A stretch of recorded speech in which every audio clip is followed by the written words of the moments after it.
Iloilo takes pride in its exceptional athletes, including Willie John Park, a triple gold medalist in javelin throws and relays at the 2023 Palarong Pambansa, alongside other remarkable champions like John Mark Pagdato and Jerlyn Arriego in track events, as well as victorious football sa Bactacrao and Arnes teams.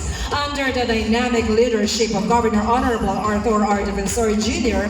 and Vice Governor Honorable Cristina Esgarin, Iloilo continues to excel in sports development, guided by the expertise of Provincial Sports Coordinator Nicasio B. Valenzuela and his team schools division superintendents, Dr. Ernesto F. Servillon Jr., Dr. Maria Luz M. De Los Reyes, and Dr. Rosin Falcao. Explore Iloilo's sub-tourism destinations from the breathtaking Isla Gigantes with its blue waters and unique rock formation to the spiritual pilgrimage of site of Karin Farm, featuring a remarkable 480-step staircase, stroll along the Iloilo River Esplanade, the longest linear park in the Philippines, and immerse yourself in the city's scenic landscapes. Indulge in Iloilo's culinary delights, including the famous Pachoy, a savory noodle soup originating from La Paz Market. And don't miss as well the traditional dish of Tinoom and Pansit Molo. Iloilo is a festival hub with vibrant celebrations of the world-renowned Dinagyang Festival in Iloilo City, showcasing mesmerizing street dancing and cultural performances. Celebrate Iloilo's sporting legends, ladies and gentlemen. Iloilo invites you to experience its unique blend of sportsmanship, culture, and warmth and hospitality.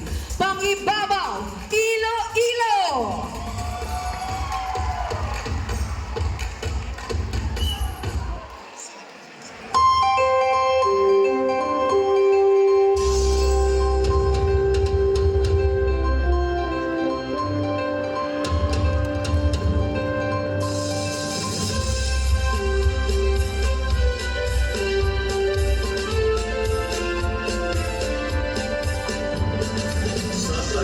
Sang mga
salamat Iloilo!